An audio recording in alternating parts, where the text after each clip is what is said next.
Unsure of your dream? Study abroad destination? Clear your doubts. Videsh Consult. Call 9676502888.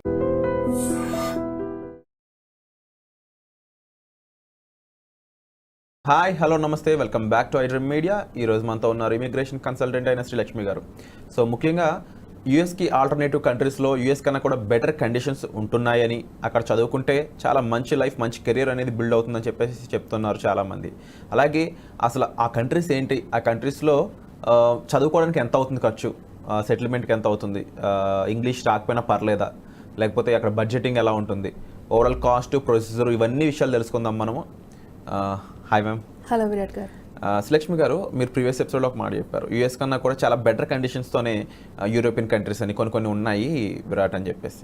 So అసలు US కన్నా కూడా alternative option చూసుకున్నట్లయితే ఏ countries మేజర్గా చదువుకోవడానికి కానీ జాబ్ చేయడానికి కానీ బాగా యూస్ఫుల్గా ఉన్నాయి, అక్కడ కాస్ట్ అనేది ఏ విధంగా ఉంటుంది, ప్రొసీజర్ ఏంటి కాస్త చెప్తారు? యా షూర్ అండి విరాట్ గారు. మనం ఇంతకు ముందు మాట్లాడుకున్న టాపిక్ కంటిన్యూషన్ చేసుకుంటే ఇప్పుడు యూఎస్ కాకుండా మనకి 100% వేరే కంట్రీ ఆల్టర్నేటివ్ ఆప్షన్స్ అయితే ఉన్నాయండి చదువుకునే వాళ్ళకి. ఇప్పుడు కాస్ట్ వైజ్ చూసుకుంటే మనకి యూఎస్లో మీకు మాస్టర్ చదవాలంటే ఒక చిన్న ఎగ్జాంపుల్ చెప్తున్నాను, మీకు ఎంత కాదన్నా ఒక 40 lakhs అయితే ఖర్చు అవుతుంది యూఎస్లో చదువుకోవాలంటే. అదే మీరు దాంట్లో నాట్ ఈవెన్ హాఫ్ పెట్టుకుంటే మీకు యూరోప్లో మీరు సెటిల్ అయిపోతారు, సెటిల్ కూడా అయిపోవచ్చు. ఎందుకంటే స్టార్టింగ్ కోర్సెస్లో ఒక చిన్న ఎగ్జాంపుల్ ఇది కూడా, యూరోపియన్ కంట్రీస్లో European for example Germany or Ireland ఇలాంటివి తీసుకున్నాం అనుకోండి, 12 months ప్రోగ్రామ్స్ ఉంటాయండి. 12 months masters or 15 months masters అని ఉంటాయి. 12 lakhs నుంచే మనకి స్టార్ట్ అవుతుంది. ఎగ్జాంపుల్ చెప్తున్నాను నేను, 12 lakhs నుంచి it will go up to 20. So మీరు స్టడీ అయిపోతుంది దాంట్లోనే, అండ్ మీ లివింగ్ ఎక్స్పెన్సెస్ దాంట్లో హాఫ్ కూడా ఉండదు ఆ 1 yearకి ఆర్ 1.5 yearకి. And pathway down the line అంటే మీకు 1 year చదువుకున్నారనుకోండి, 2 years post study work visa అనేసి వస్తుంది. దాంట్లో పోస్ట్ స్టడీలో ఏంటంటే మీరు ఫుల్ టైం వర్క్ రైట్స్ వస్తాయి. చదువుకునే స్ట్రీమ్లోనే వర్క్ చేయాలని కంపల్సరీ ఏం లేదు, you can work in any field.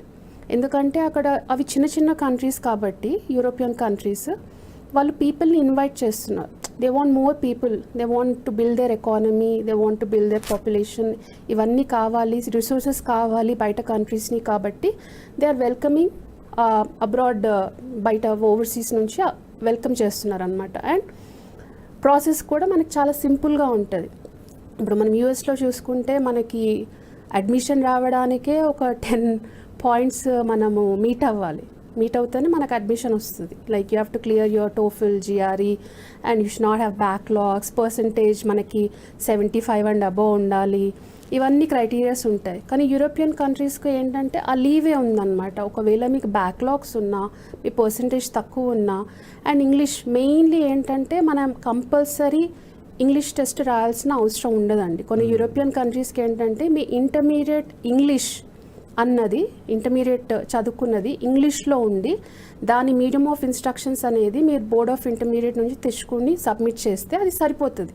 మీరు స్పెషల్గా చాలామంది స్టూడెంట్స్కి ఏంటంటే ఇంగ్లీష్ ఎగ్జామ్ అనేది ఒక బర్డెన్ అనమాట. అంటే ఇప్పటికి కూడా ఇంగ్లీష్ అనేది వాళ్ళు వెనకడ గేసేలా చేస్తుంది మ్యామ్, చాలా మందికి భయాన్ని క్రియేట్ చేస్తుంది, ఒక సెల్ఫ్ కాన్ఫిడెన్స్ అనేది కాస్త ఆపేస్తుందని చెప్పవచ్చు. అవునండి. మీరు చెప్పండి, ఈ ఇంగ్లీష్ ప్రొఫిషియన్సీ అనేది అంత అవసరం లేదా ఈ కంట్రీస్కి? అవసరం లేదండి. మోస్ట్ ఆఫ్ ద యూరోపియన్ కంట్రీస్కి మన మీడియం ఆఫ్ ఇన్స్ట్రక్షన్స్ ఇంటర్మీడియట్ నుంచి తెచ్చుకుంటే సరిపోతుంది. అది that will fulfil the criteria అనమాట. దీని మీద మీకు ఇంకా డౌట్స్ ఉన్నా కూడా మీరు డైరెక్ట్గా మ్యామ్ని కలిసి మాట్లాడొచ్చండి. ఇంగ్లీష్ ప్రొఫిషియన్సీ అనే కాదు, ఇంకా చెప్పిన మిగిలిన పాయింట్స్ గురించి ప్లీజ్ కంటిన్యూ. యా, సో ఇది బేస్ చేసుకొని మనకు అడ్మిషన్ వస్తుందండి. అండ్ ఇందాక చెప్పినట్టు మనకి బడ్జెట్ ఫ్రెండ్లీ ఆప్షన్స్ అనేవి మనకి దొరుకుతాయి. బెస్ట్ పార్ట్ ఏంటంటే కొన్ని స్టూడెంట్ దాని మీద స్టూడెంట్ డిపెండెంట్స్, ఒకవేళ వాళ్ళు మ్యారీడ్ అయ్యి స్టిల్ వాళ్ళు కంటిన్యూ చేయాలనుకుంటున్న వాళ్ళకు కూడా ఇది that is very good option. European కంట్రీస్కి ఏంటంటే డిపెండెంట్స్ కూడా మీరు తీసుకెళ్ళచ్చు. స్టడీ మీద ఉన్నప్పుడే యూఆర్ అలౌడ్. ఇప్పుడు మనకి యూఎస్లో ఆర్ చూసుకుంటే మనకు అట్లాంటి ఆప్షన్ లేదు. అలా ఆప్షన్ ఉంది, కానీ డిపెండెంట్స్ తెచ్చుకోవచ్చు మీరు స్టూడెంట్ మీద ఉన్నప్పుడు, బట్ డిపెండెంట్ వర్క్ చేయడానికి అలౌడ్ లేదు. కానీ యూరోపియన్ కంట్రీస్లో అలా కాదు, ఈ డిపెండెంట్స్ తెచ్చుకోవచ్చు. అండ్ మీ టైమ్ డ్యూరేషన్ ఉన్నప్పుడు వరకు 1.5 year వరకు వాళ్ళు ఫుల్ టైం వర్క్ చేసుకోవచ్చు. అట్లాంటి ఆప్షన్స్. అండ్ మళ్ళీ తర్వాత మీకు స్టడీ అయిపోయిన తర్వాత automatically you'll get 2 years or at least one year programme అయితే వన్ ఇయర్ ప్రోగ్రామ్కి 2 years దొరుకుతుంది, 1.5 year ప్రోగ్రామ్కి 3 years. అట్లా పోస్ట్ స్టడీ వర్క్స్ కొన్ని కంట్రీస్ ప్రొవైడ్ చేస్తాయండి. దాంట్లో ఏంటంటే మీకు automatically settlement me down the line మీరు మళ్ళీ వెనక్కి వెళ్ళిపోవాల్సిన క్వశ్చన్ మార్క్ రాదు, నా వీసా క్యాన్సిల్ చేసేస్తారు, నన్ను పంపించేస్తారు అని ఈ క్వశ్చన్ మార్క్ అరైజ్ అవ్వదు. ఈజీగా యూ సెటిల్ డౌన్ అండ్ ఈజీగా మీ ఫ్యామిలీ కూడా they can settle down and you can be a permanent resident of that country అనమాట, which is a very big advantage. ఇప్పుడు మనం ఒక ఇన్వెస్ట్మెంట్ చేస్తున్నాం మన పైన, మన స్టడీస్, మన కెరియర్ పైన. ఎవరు కూడా ఏం ఎక్స్పెక్ట్ చేస్తారు, నా స్టడీస్ అయిపోయిన తర్వాత ఏం తెచ్చుకున్నానంటే ఒక డిగ్రీ తెచ్చుకున్నానని we don't want to go back to a home country కదా. We want to settle down, we want to have a better life for our self and for our future, everybody. So అది base చేసుకొని మనకి ఈ country options అనేవి European country అంటే specifically నేను Europe గురించి మాట్లాడుతున్నాను. We have options like Australia. చాలామందికి తెలియదు ఏంటంటే ఆస్ట్రేలియాలో మీరు ఒక 2 years మాస్టర్స్ కష్టపడి చదువుకుంటే అంటే మనకి యూఎస్లో అయ్యే ఖర్చులో హాఫ్ అవుతుంది ఆస్ట్రేలియాలో చదువుకుంటే. ఆటోమేటిక్గా you're eligible for PR, permanent residency. ఒకసారి మళ్ళీ రిపీట్ చేయండి మ్యామ్, ఎందుకంటే ఆడియన్స్ చాలా మందికి ఇది ఒక డౌట్ అడుగుదాం అనుకుంటున్నారు. కామెంట్ సెక్షన్లో ఎక్కువ వింటూ ఉంటాను, నేను చూస్తూ ఉంటాను. ఏంటి అంటే యూఎస్లో పర్మనెంట్ సిటిజన్షిప్కి ఇప్పుడైతే టైం లేదు, ఎందుకంటే 100 years కన్నా ఎక్కువ అయిపోయింది H1s మీద వాళ్ళకి ఇచ్చే గ్రీన్ కార్డ్ అనేది. సో ఈ కంట్రీస్లో మీరు ఒక పాయింట్ చెప్పారు, ఇప్పుడు 2 years అనేది వర్క్ చేస్తే తర్వాత ఆటోమేటిక్గా వస్తుందని చెప్పి. ఆ ప్రొసీజర్ ఏ విధంగా ఉంటుంది? ఇప్పుడు యూఎస్లో ఏంటంటే మన స్టడీ అయిపోయిన తర్వాత ఓపీటీ సిబిటీలో వెళ్ళిన తర్వాత you have to go in to H1B transition. ఆ H1B కూడా రెన్యూ చేసుకుంటూ వెళ్ళాలి. ఆ గ్రీన్ కార్డ్ ఎప్పటికో మన లక్కని బట్టి మన ఇదిని బట్టి మనకు వస్తే వస్తుంది, లేకపోతే లేదు. ఇంకా సిటిజన్షిప్ అయితే you have to sacrifice your life. కానీ same thing if you are investing to a country like Australia. As an example if I'm telling you, మీరు ఒక 2 years మాస్టర్స్ చేశారనుకోండి, మీకు ఈ హెడేక్స్ ఉండవన్నమాట. Automatically because you have studied in that country and you spend x amount there, the country is giving you the option to become a permanent residency.